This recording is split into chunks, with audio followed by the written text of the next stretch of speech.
এই দাবিতে ডিআইএফআই লড়ছে। সাগরপাড়া হসপিটালে অবিলম্বে ব্লাড ব্যাংক চালু করতে হবে। সাগরপাড়া হসপিটালের সংস্কারের দাবিতে ডিআইএফআই লড়ছে। ক্লাব জিন্দাবাদ। সাগরপাড়ার ডিওয়াইএফআই এর চতুর্থ সম্মেলন ও প্রকাশ্য সমাবেশ জমকালো আয়োজনের মধ্য দিয়ে অনুষ্ঠিত হল ডিওয়াইএফআই সাগরপাড়া লোকাল কমিটির চতুর্থ সম্মেলন ও প্রকাশ্য সমাবেশ। রবিবার বিকেলে সাগরপাড়া অনুষ্ঠান বাড়িতে এই সম্মেলনের আয়োজন করা হয়। সম্মেলন উপলক্ষে বিকেলে সাগরপাড়া থানার সামনে থেকে একটি মিছিল বের হয়। মিছিলটি সাগরপাড়া বাজারের বিভিন্ন এলাকা পরিক্রমা করে।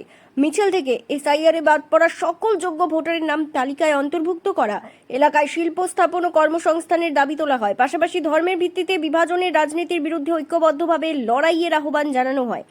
মিছিল শেষে শুরু হয় সম্মেলনের মূল পর্ব। সেখানে সংগঠনের সাংগঠনিক বিভিন্ন বিষয় নিয়ে বিস্তারিত আলোচনা করেন উপস্থিত নেতৃত্ব। একই সঙ্গে বিজেপি ক্ষমতা আসার আগে যে সমস্ত প্রতিশ্রুতি দিয়েছিল সেগুলি পূরণ না করার অভিযোগ তুলে আন্দোলন জোরদার করার ডাক দেওয়া হয়। অন্নপূর্ণা যোজনা নিয়েও ক্ষোভ প্রকাশ করেন ডিওয়াইএফআই নেতৃত্ব। যোগ্য মহিলাদের দ্রুত অন্নপূর্ণা যোজনার আওতায় আনার দাবি জানানো হয়। সম্মেলনের শেষ পর্বে নতুন লোকাল কমিটি গঠন করা হয়। কমিটিতে বেশ কিছু রদবদল করা হয়েছে। নতুন সভাপতি হিসেবে নির্বাচিত হয়েছেন শিমুল শেখ। সম্পাদক পদে বহাল রয়েছেন মোহাম্মদ মঞ্জুর হোসেন। এদিনে কর্মসূচিতে উপস্থিত ছিলেন ডিওয়াইএফআই রাজ্য কমিটির সদস্য তথা কোচবিহার জেলা কমিটির সম্পাদক কমরেড ইউসুফ আলী, ডিওয়াইএফআই মুর্শিদাবাদ জেলা সভাপতি শাহনওয়াজ ইসলাম, জেলা সহ সম্পাদক মাইনুদ্দিন আহমেদ ও হীরক কুমার দে সহ অন্যান্য নেতৃবৃন্দ। সম্মেলনকে ঘিরে সংগঠনের কর্মী সমর্থকদের মধ্যে ছিল উৎসাহ উদ্দীপনা।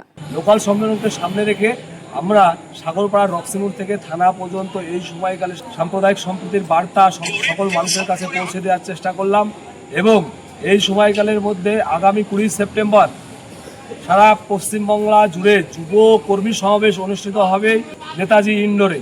প্রায় 50,000 যুবকর্মী নিয়ে সেখানে কলকাতা শহর সমাবেশ করার পর কলকাতা শহরকে বিজেপি সরকারকে এই সময়কালে আমরা বার্তা দিতে চাই যে যুবকর্মীদের সকল যুবদের কর্মসংস্থানের দাবিতে ডিআইএফআই লড়াই করছে, শিক্ষার দাবিতে ডিআইএফআই লড়াই করছে এবং সমস্ত কিছুটা একত্রিত হয়ে এই সময়কালে লড়াইয়ের বার্তা বিজেপির বিরুদ্ধে 1:1 বামপন্থী ছাত্র যুবরা এই সময়কালে লড়াই করছে। এই সম্মেলনের মাধ্যমে আমরা বার্তা দিতে চাই সাগরপাড়া লোকাল কমিটি এলাকায় যে 4টে পঞ্চায়েত এলাকায় সাম্প্রদায়িক সম্প্রীতি বজায় রাখতে হবে এবং ধর্মের নামে বিভাজনের রাজনীতি বিজেপি যে রাজনীতি করছে সেই রাজনীতি করা যাবে না, তার বিরুদ্ধে বামপন্থী যুবরা রাস্তায় নেমেছে এবং এসআইআরে বিভিন্নভাবে যারা বৈধ ভোটার তাদের নাম বাদ দিয়েছে তাদের আবার ভোটার তালিকায় যুক্ত করতে হবে, এই দাবি ছিল। অন্নপূর্ণা ভান্ডারের নামে হয়রানি, আপনারা জানেন যে 3,000 টাকা দিয়ে অন্নপূর্ণা ভান্ডারের ঘোষণা দিয়েছিল আমাদের রাজ্যের মুখ্যমন্ত্রী মাননীয় শুভেন্দু অধিকারী,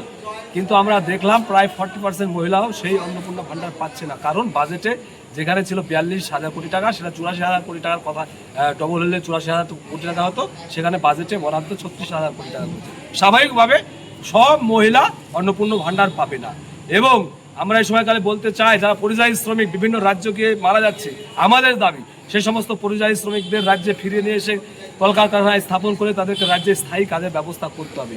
সকলের জন্য শিক্ষার ব্যবস্থা এই সময়কালে করতে হবে এবং বেকার যুবকদের কাজের ব্যবস্থা এই সরকারকে করে দিতে হবে। আচ্ছা, উপস্থিতি কেমন ছিল? উপস্থিতি একদম চোখে পড়ার মতো। আপনারা দেখেছেন রক্সিমোড় থেকে যখন মিছিলটা শুরু হয় তখন প্রায় 600 থেকে 700 যুবকর্মীদের জমায়েত করে মিছিলে আমরা এসেছিলাম এবং সম্মেলন হলে যারা আমাদের প্রতিনিধি ছিল তাদেরকে নিয়ে আমাদের সংগঠনের আভ্যন্তরীণ চর্চা এবং সংগঠনের শ্রীবৃদ্ধির জন্য যেসব বিষয়গুলো আলোচনা হয় সেসব বিষয়গুলো এখানে আলোচনা হয়। আর নতুন কমিটি আমাদের ঘোষণা হয়েছে। নতুন কমিটিতে সভাপতি কমরেড শিমুল শেখ উঠে এসছে, অনেক নতুন মুখ উঠে এসছে। আমাদের বয়সের কারণে কিছু কিছু কর্মীদের বেদনাদায়ক হলো 40 বছর পর্যন্ত যারা নেতৃত্ব স্থানে তাদেরকে রাখতে হয়, 40 বছরের উঠে গেলে তাদেরকে ছেড়ে দিতে হয়।